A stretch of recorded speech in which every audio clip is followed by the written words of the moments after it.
When Mom came outside the next morning and saw me, I hung my head and tapped the patio with just the tip of my tail. For some reason, though I had done nothing wrong, I felt really guilty.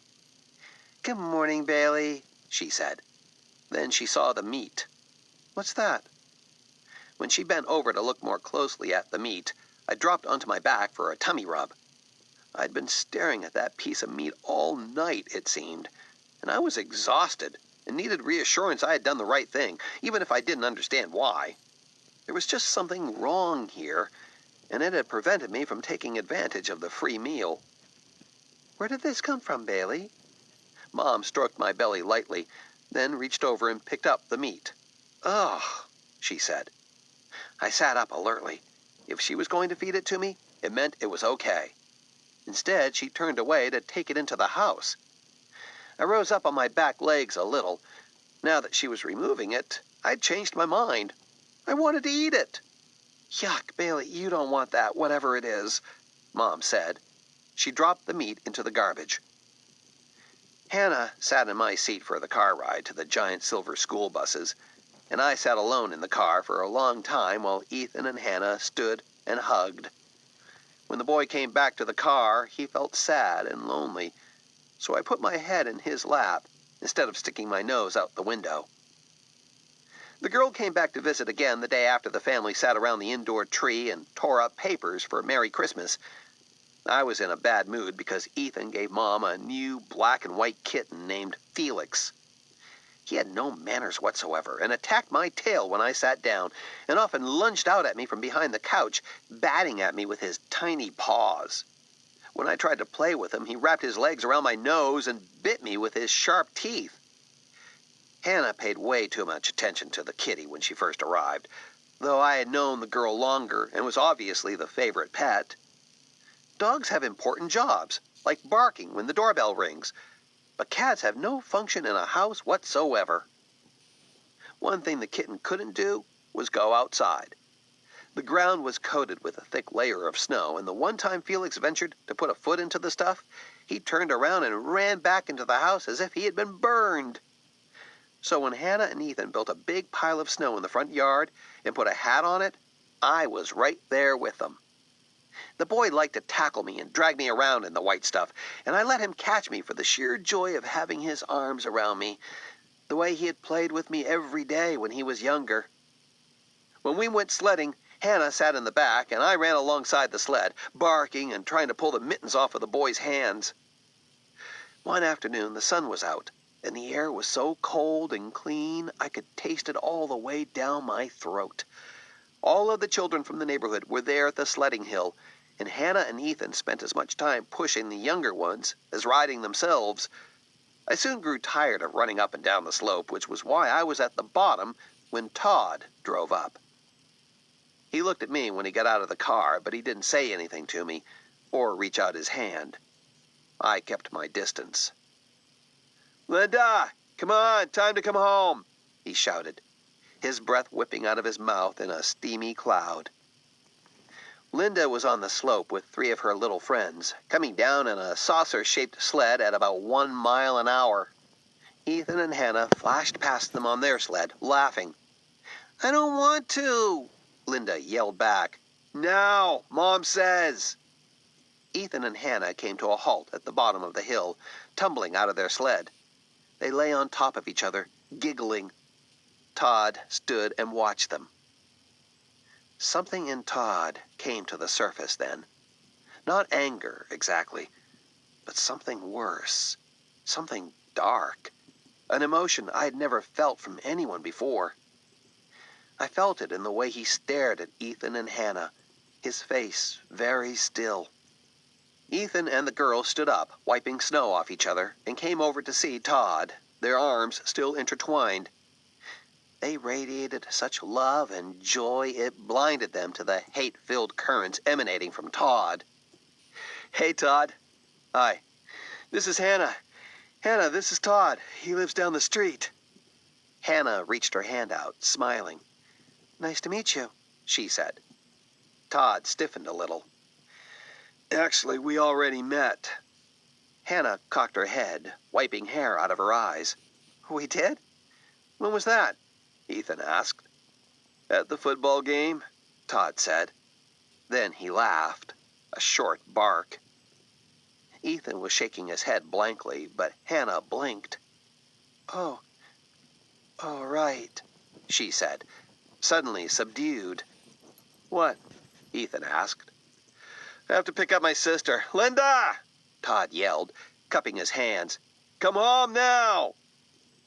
Linda detached herself from her pile of friends and trudged through the snow dejectedly. He's the one I talked to, Hannah told Ethan. Some worry flickered through Hannah, and I glanced at her curiously, then jerked my head at Ethan when I felt a rising anger from him. Wait, what? You? Todd, you were the person who told Hannah I'd been with Michelle? I don't even know Michelle. I gotta go, Todd mumbled. Get in the car, Linda, he told his sister. No, wait, Ethan said. He reached his hand out and Todd jerked away from it. Ethan, Hannah murmured, putting a mitten on his arm. Why would you do that, Todd? Why would you lie? What's wrong with you, man? Though the conflicts and emotions boiling through Todd were hot enough to melt the snow we were standing on, he just stood there, staring back at Ethan, not saying a word. This is why you don't have any friends, Todd. Why can't you just be normal? You're always doing stupid things like this, Ethan said. It's sick. The anger was leaving him, but I could feel how upset he still was. Ethan, Hannah said more sharply. Todd wordlessly got in his car, slamming the door. His face, when he looked back at Hannah and Ethan, was absolutely blank. That was mean, Hannah said. Oh, you don't know him. I don't care, Hannah replied. You shouldn't have said he doesn't have any friends. Well, he doesn't. He's always doing stuff. Like when he said this one guy stole his transistor radio, the whole thing was a lie. He's not... There's something different about him, right? Like, is he in special education? Oh, no. No, he's really smart. That's not it. He's just Todd, that's all. He's always been twisted, you know? We used to be friends when we were kids, but he had all these weird ideas for what was fun, like throwing eggs at the preschoolers when they were waiting for the van to summer school. I told him I didn't want to do it. His own sister was one of the kids. I mean, come on. And so he just stomped on the carton of eggs he'd brought over. Made a mess of my driveway that I had to hose off before my dad got home. Bailey liked that part, though. I wagged at my name, glad to think we might be talking about me now. I'll bet he did. Hannah laughed, reaching down and petting me. A few days after Hannah left, the snow came down and the wind blew so hard that we stayed inside all day, sitting in front of the heater. At least that is what I did. That night I slept under the covers on Ethan's bed and stayed there even when I got so hot I panted, just because it was so wonderful to be pressed up against him like when I was a puppy. The next morning the snow finally stopped, and Ethan and I went outside and dug for hours in the driveway. Running in that deep, heavy snow was tough going, and I would leap ahead for only a few feet before needing to stop and rest. The moon came out right after dinner, so bright that I could see really well, and the air was thick with the fragrance of fireplace smoke. Ethan was tired and went to bed early, but I went out the dog door and stood in the yard, my nose to the faint breeze, galvanized by the exotic light and crisp night air.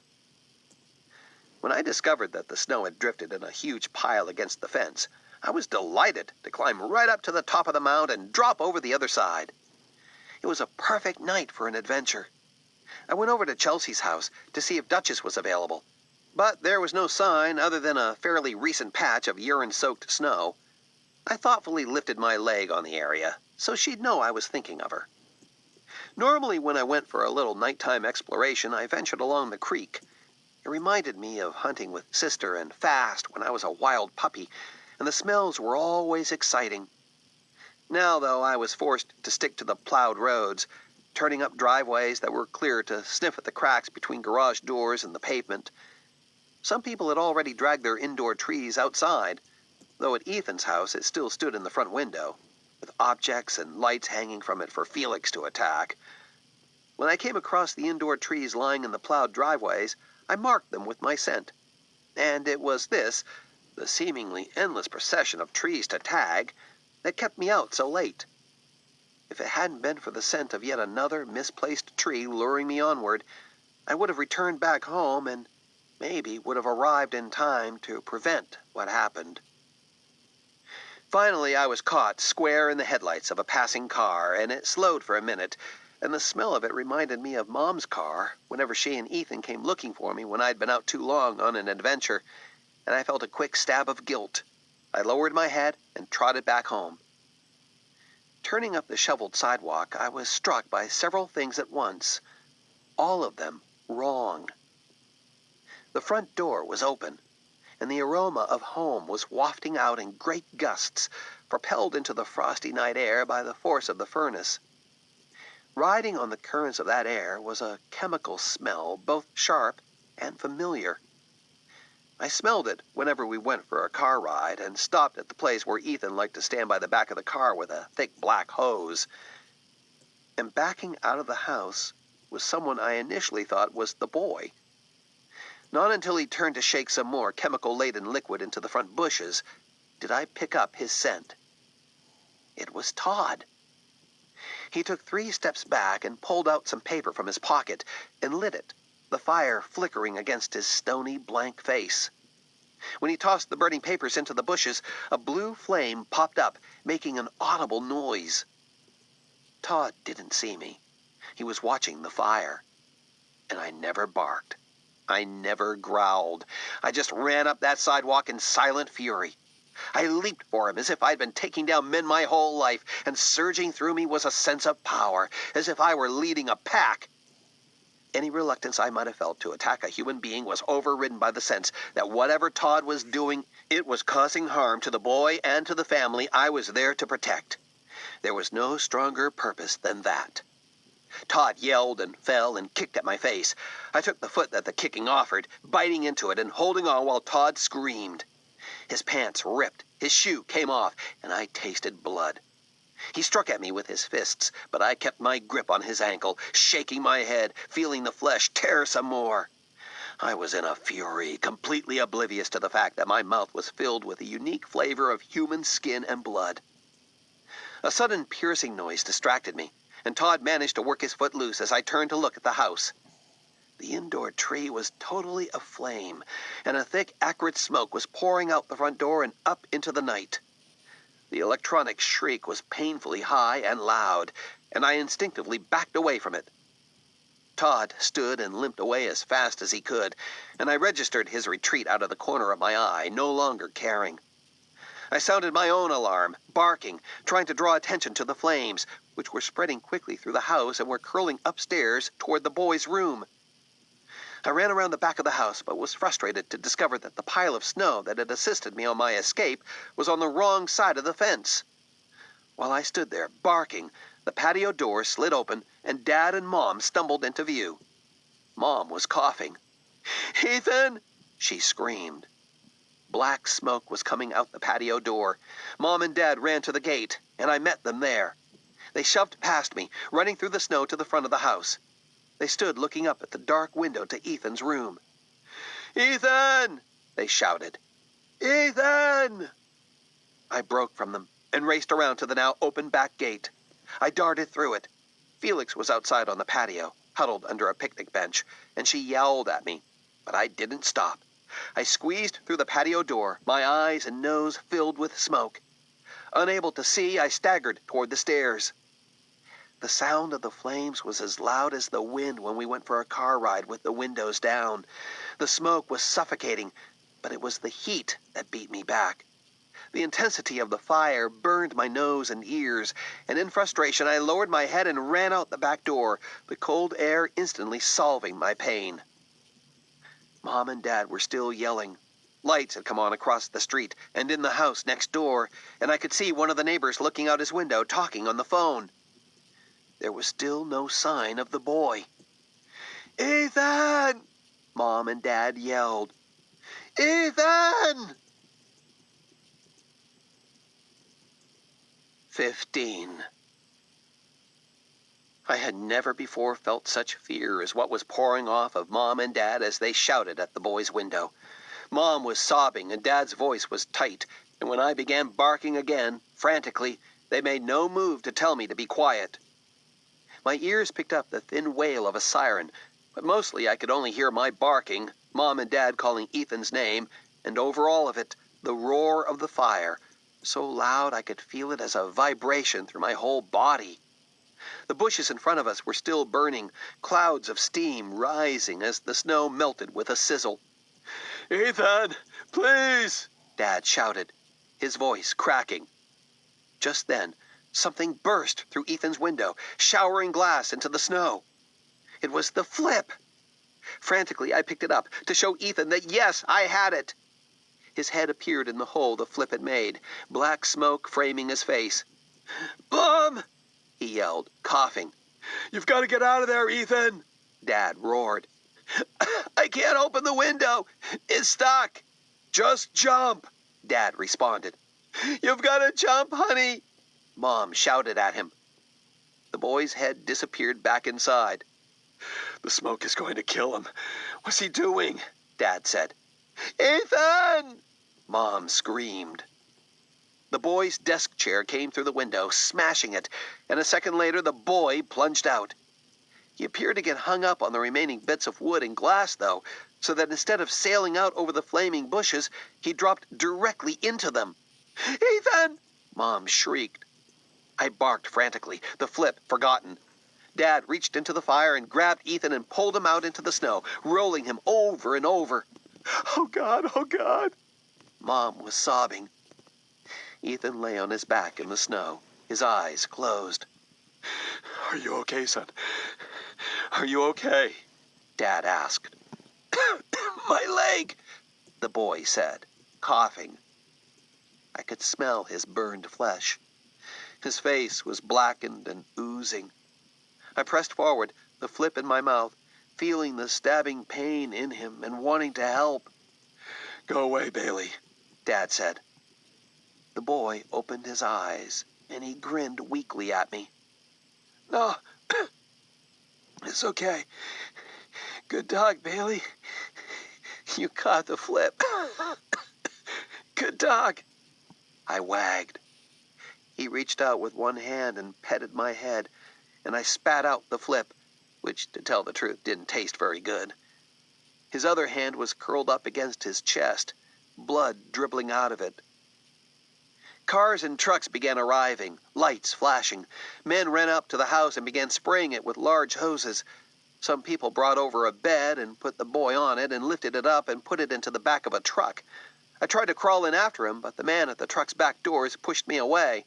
"No, sorry," he said. "Stay, Bailey. It's okay," the boy said. I knew all about stay. It was my least favorite command. The boy was still hurting, and I wanted to be with him. "May I go?" Mom asked. "Of course. Let me help you," the man replied. Mom crawled into the back of the truck. "It's okay, Bailey." Chelsea's mother approached, and Mom looked up at her. "Laura, could you watch Bailey?" "Sure." Chelsea's mother took hold of my collar. Her hands smelled like Duchess. Dad's hand, though, smelled of the fire, and I knew he was in pain. He climbed in to be with Mom and the boy. Nearly everyone in the neighborhood was out in the street, but no dogs. The truck drove off, and I gave it a single mournful bark. How did I know the boy would be safe now? He needed me with him. Chelsea's mother stood off to the side, holding me. I could tell she was a little unsure what to do now. Most of the neighbors were collected in the street, but she'd been close to the house, and now everyone acted like they expected her to remain there instead of joining her friends. "No question but that it is arson," one of the men said, talking to a woman who had a gun on her belt. I had learned that people who dressed like this were called police. "The bushes, the tree, all of it went up at once. Multiple ignition points, lots of accelerant. Family is lucky to be alive. Lieutenant, look at this," another man called. He had a gun too. The men in rubber coats didn't carry guns and were still spraying hoses. Chelsea's mother hesitantly eased up to see what they were all looking at. It was Todd's shoe. I turned my head away guiltily, hoping no one would notice me. "I got this tennis shoe. Looks like there's blood on it," the man noted, illuminating the snow with a flashlight. "The boy got pretty cut up going out his window," someone else observed. "Yeah, over there, but not here. All I got here are dog tracks in this shoe." I cringed that the word dog had come up. The woman with the gun took out a flashlight and aimed it in the snow. "What do you know?" she said. "That's blood," someone else said. "Okay, you two, see where the trail leads, okay? Let's tape this off. Sergeant?" "Yes, ma'am," a man said, approaching the group. "We've got a blood trail. I want 8 feet on either side of it cordoned off. Keep the traffic off the street and have those people move back." The woman stood and Chelsea's mother bent down, suddenly paying attention to me. "You okay, Bailey?" she asked, petting me. I wagged. She abruptly stopped petting me and looked at her hand. "Ma'am, do you live here?" the policewoman with the gun asked Chelsea's mother. "No, but the dog does." "Could I ask you to... Well, wait, are you a neighbor?" "I live 2 houses down." "Did you see anyone tonight? Anyone at all?" "No, I was asleep." "Okay, could I ask you to join the others over there? Or if you're cold, please just give us your contact information and you can go home." "Yes, but, Chelsea's mother said. "Yes?" "Could someone look at Bailey? He seems to be bleeding." I wagged. "Sure," the woman replied. "Is he friendly?" "Oh, yes." The woman bent down. "Are you hurt, boy? How did you get hurt?" she asked softly. She took out a flashlight and probed carefully at my neck. I tentatively licked her face, and she laughed. "Okay, yes, he's friendly. I don't think that's his blood, though. Ma'am, we'll need to hold on to the dog for a while. Is that okay?" "I can stay if you need me to." "No, that's all right," the woman said.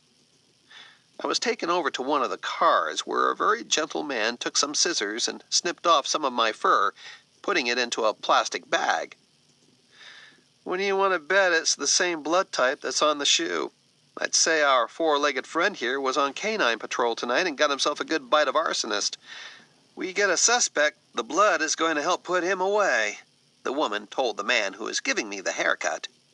"Lieutenant," a man said, approaching, "I can tell you where our perp lives."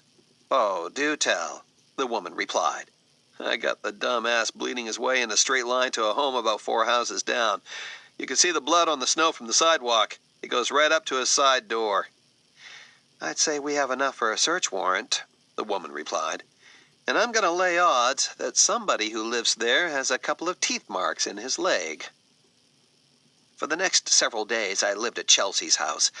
Duchess seemed to think I was there to supply her with a 24-hour-a-day playmate, but I couldn't dispel the nervous tension that kept me pacing back and forth, waiting for Ethan to come home. Mom showed up the second day. She told me I was a good dog and I could smell the boy on her clothes, so I cheered up a little and played Duchess's favorite game of tug on the sock for an hour or so, while Chelsea's mother served strong-smelling coffee. "What in the world was that boy doing? Why would he set your house on fire? You could all have been killed." "I don't know. Todd and Ethan used to be friends." I turned at Ethan's name, and Duchess used the moment to yank the sock out of my mouth. "Is it for sure Todd? I thought the police said the blood work would take longer." "He confessed when they took him in for questioning," Mom said. "Did he explain why he did it?" Duchess was shoving the sock at me, daring me to take it. I pointedly looked away. "He said he didn't know why he did it." "Well, for heaven's sake. Oh, I always did think that boy was strange. Remember when he pushed Chelsea into the bushes for no reason? My husband had a fit. He went down and talked to Todd's father, and I thought the 2 of them were going to get into a fight." "No, I never heard that. He pushed her? And Sudie Hurst says she caught him trying to see in her bedroom window." "I thought she wasn't sure who it was." "Well, now she says it was Todd." With a sudden lunge, I grabbed the sock. Duchess dug her feet in and growled. I pulled her around the room, but she didn't let go. "Bailey's a hero now. Todd's leg took 8 stitches. At the mention of my name, both Duchess and I froze. "Dog biscuits, maybe?" The sock went slack between us. "They want his picture for the paper," Mom said. "Good thing I gave Bailey a bath," Chelsea's mom replied. "What? Another bath?" I just had a bath. I spat out the sock, Duchess shaking it joyously, prancing around the room in victory. How is Ethan? Mom put her coffee cup down. The boy's name and the flash of worry and grief coming off of her caused me to go over to her and put my head in her lap. She reached down and petted my head. They had to put a pin in his leg and he'll have scarring. Mom gestured toward her face and then pressed her hands to her eyes. I'm so sorry, Chelsea's mother said. Mom was crying. I put a paw on her leg to comfort her. Good dog, Bailey, Mom said. Duchess stuck her idiot face right in front of me, the sock loosely dangling from her jaws. I gave her a low growl and she backed away, looking bewildered. Be nice, please, guys, Chelsea's mother said. A little while later, Chelsea's mother gave pie to Mom, but not to the dogs. Duchess lay on her back and held the sock with her paws above her mouth, just like I used to do with Coco in the yard. What seemed like forever ago. Some people came and I sat with Mom in the living room and blinked at the bright flashes, like lightning, with no sound. Then we went over to the house, which was now covered in plastic sheeting that flapped in the wind, and some more flashes went off. A week later, Mom gave me a car ride and we moved into the apartment. This was a small house built into a big building full of houses, and there were lots of dogs everywhere. Most of them were pretty little, but in the afternoons, Mom would take me over to see them in a big cement yard. She would sit on a bench and talk to people while I ran around, making friends and marking territory. I didn't like the apartment, and neither did Dad. He yelled at Mom a lot more there than at the house. The place was small, and even worse, we were there without the boy. Both Dad and Mom would often smell like Ethan, but he wasn't living with us anymore, and my heart ached. At night, I would pace the house, compelled to wander around restlessly until Dad would yell at me to lie down. Dinner, the high point of my day, was not as interesting when Mom served it to me. I just didn't feel hungry, and sometimes didn't finish it. Where was my boy? 16. We were still living in the apartment the day the boy came home. I was curled up on the floor with Felix the kitty sleeping up against me. I'd given up trying to shove him away. Felix apparently thought I was his mother, which was insulting, but he was a cat, and therefore, in my opinion, completely brainless. I had learned to identify our cars by the sounds of their engines as they pulled into the parking lot, so when Mom's car arrived, I jumped to my feet.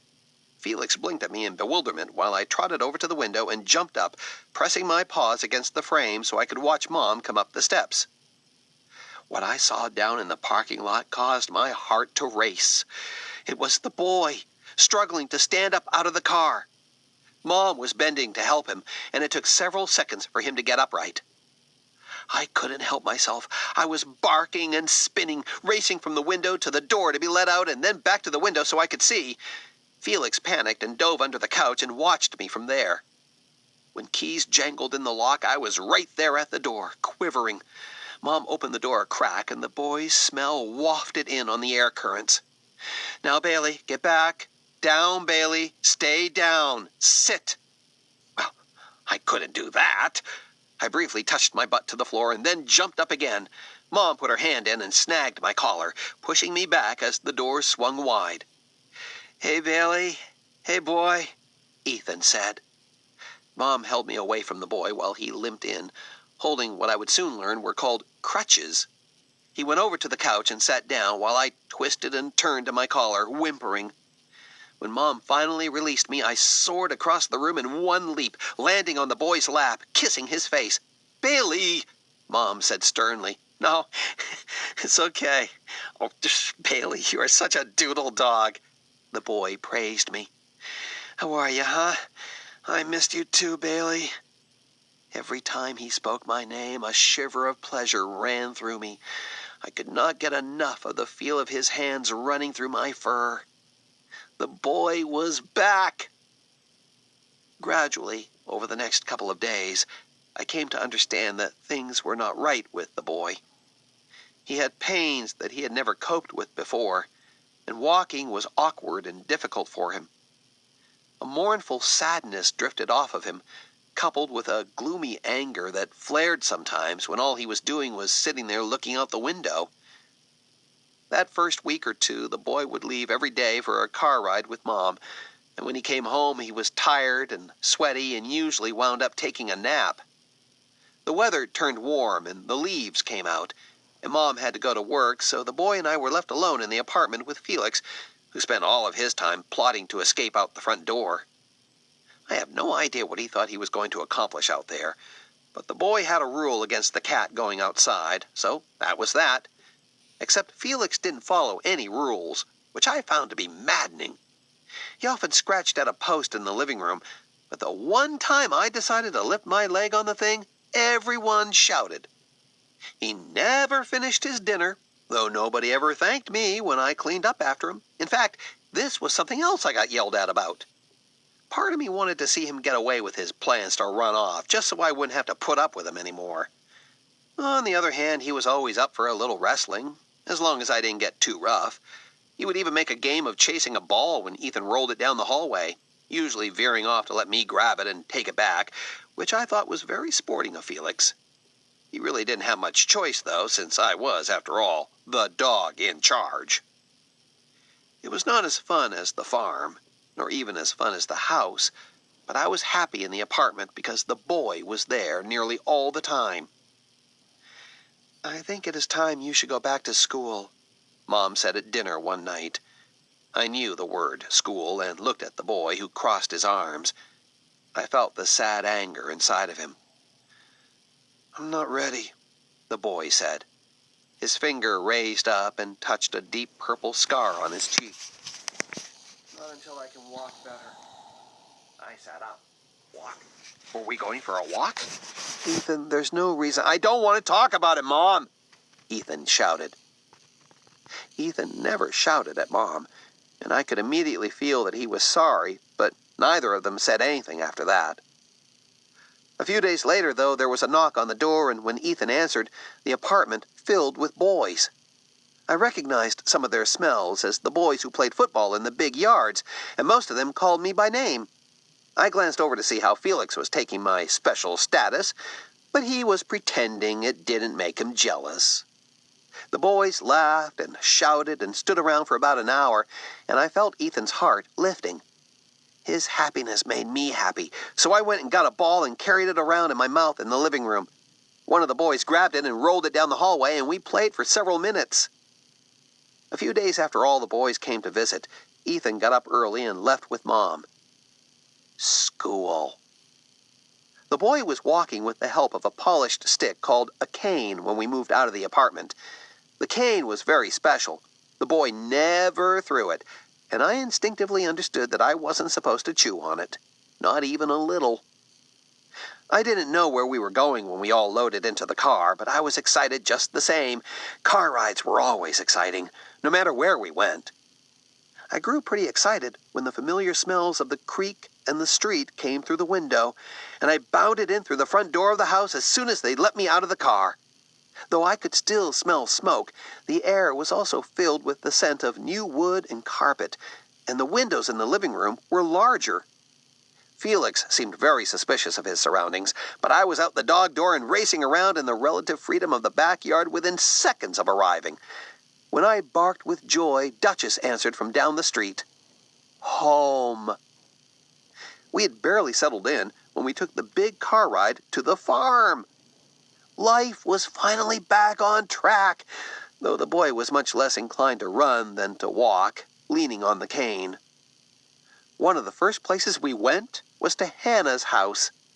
I knew the route pretty well and galloped way ahead, so I saw her first. "Bailey! Hi, Bailey!" she called. I ran up for some of her in-depth cuddling and scratching, and then the boy came up the driveway, panting a little. The girl went down the steps and stood there in the sun, waiting for him. "Hi," the boy said. He seemed a little uncertain. "Hi," the girl said. I yawned and scratched at an itch on my jaw. "Well, are you going to kiss me or what?" the girl asked. Ethan went to give her a long hug. He dropped his cane. Some things were different that summer. Ethan began waking up long before sunrise and driving Grandpa's truck up and down the county roads, shoving papers into people's boxes. They were the same papers that the boy had once placed all over the carpet in the house, but somehow I didn't think it would be appreciated very much if I urinated on them, even though there had been a time when I was a puppy when wetting down the papers would have gained me high praise. Hannah and the boy spent many hours together, sitting quietly by themselves, sometimes not talking, just wrestling. Sometimes she even went on the early morning car rides, though normally it was just the boy and me. Bailey, the front seat dog. "Gotta earn some money, Bailey," he sometimes said. I would wag at my name. "No football scholarship now, that's for sure. I'll never be able to participate in sports again." At the sadness in him, I always pushed my nose under his hand. My whole life's dream, all gone now, because of Todd. Ethan had brought the flip with him to the farm, for some reason, and sometimes he would cut it up and re-sew it, generally making it even more embarrassing than it had been before. But my favorite time was when we'd swim together in the pond. It seemed the only time that the boy's leg didn't give him pain. We even played the sinking game, as we had been doing for years. Now, though, he was much heavier, harder to drag out of the water than ever before. When I dove after him, I felt so happy I never wanted it to end. I knew it would, though. I felt the nights growing longer, and that meant we'd soon be going home. I was lying under the table one evening while Mom and Grandma talked. Ethan had gone on a car ride with Hannah and had not taken me, so I assumed they had to do something that wasn't very fun. "I want to talk to you about something," Grandma told Mom. "Mother," Mom said. "No, just listen. That boy has completely changed since coming here. He's happy, he's healthy, he's got a girl. Why take him back to the city? He can finish high school right here." "You make it sound like we live in the ghetto," Mom complained with a laugh. "You're not answering me because, well, we both know why. I know your husband will be against it. But Gary is traveling almost 100% now, and you said your hours at the school are killing you. The boy needs a family around him while he rebuilds." "Yes, Gary's traveling, but he still wants to see Ethan when he's home. And I can't just quit my job. I'm not telling you to. You know you are welcome to come up any time you want. And why can't Gary fly into our little airport here on a given weekend? Or, and please know that I only want the best for you, wouldn't it be good for the two of you to be alone right now? If you and Gary are going to fix the problems between you, you need to do it somewhere other than in front of Ethan." I pricked up my ears a little at the boy's name. Was he home? I cocked my head, but didn't hear his car. When the nights turned cool and the baby ducks were all as big as their mother, Mom packed the car. I paced nervously, afraid I'd be left behind, and when the moment was right, I jumped neatly into the back seat. For some reason, everyone laughed.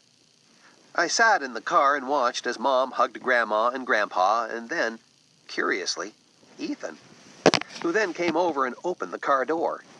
"Bailey, do you want to go with Mom or stay here with me?" There was nothing in the question that I understood, so I just looked at him. "Come on, doodle dog. Bailey, come." I reluctantly jumped out into the driveway. No car ride? Mom drove off in the car, with Ethan and Grandma and Grandpa waving. Though it made no sense, the boy and I were staying on the farm. That suited me just fine. Almost every day started with a long car ride in the dark, driving from house to house to drop off papers. By the time we got home, Grandma would be cooking breakfast, and Grandpa always slipped me something under the table. Bacon, ham, a piece of toast. I learned to chew silently so that Grandma wouldn't say, "Are you feeding the dog again?" The tone in her voice when I picked up the word dog suggested to me that Grandpa and I needed to keep the whole operation quiet. The word school was back in play, but there was no bus, just Ethan driving off, though sometimes the girl came over and they took a car ride in her car. I understood that there was no reason for alarm, that Ethan would be back by the end of the day and Hannah would eat dinner with us as often as not. Mom came to visit a lot, and Mom and Dad were there during Merry Christmas. Mom's hands smelled like Felix the kitty when she reached down to pet me, but I didn't mind. I thought the boy and I had decided to stay at the farm forever. But toward the end of that summer, I sensed we were headed for yet another change. The boy started putting things in boxes, a sure signal that we were soon going to be on our way home. Hannah was around nearly all the time, and she felt a little sad and fearful. When she hugged the boy, there was so much love between them, I couldn't help but try to squirm in between their bodies, which always made them laugh. One morning, I knew it was time. Grandpa loaded the boxes into the car, Grandma and Mom talked, and Ethan and Hannah hugged. I paced, looking for an opening, but Grandpa had gotten pretty good at blocking me, and I hadn't yet managed to get inside the car. The boy came over to me and knelt beside me. I could feel some sadness coming from him. "You be a good dog, Bailey," he said. I wagged to show him that I understood that I was a good dog and that it was time to go on the big car ride home. "I'll be home at Thanksgiving break, okay? I'm gonna miss you, Doodle Dog." He gave me a big, loving hug. I half closed my eyes. There simply was no better feeling in the world than to be hugged by my boy. "You'd better hold him. He's not going to understand," Ethan said. The girl stepped forward and grabbed my collar. The sadness was coming off of her in waves, and she was crying. I was torn between wanting to comfort her and needing to get in the car. Reluctantly, I sat at her feet, waiting for this strange drama to end so I could sit in the seat with my nose out the car window. "Write me every day," Hannah said. "I will," Ethan called back. I stared in disbelief as he and Mom got into the car and slammed the doors. I pulled away from Hannah, who didn't understand that I was supposed to go with them. She held tight. "No, Bailey, it's okay. You stay." "Stay? Stay?" The car honked and drove off down the driveway. Grandpa and Grandma were waving. Couldn't anybody see that I was still here? "You'll do just fine. Ferris is a good school," Grandpa said. "Big Rapids is a nice town." They all turned from the driveway, Hannah loosening her grip just enough for me to break free. "Bailey!" she shouted. Though the car was out of sight, the dust trail was still in the air, easy to follow as I chased after my boy. 17.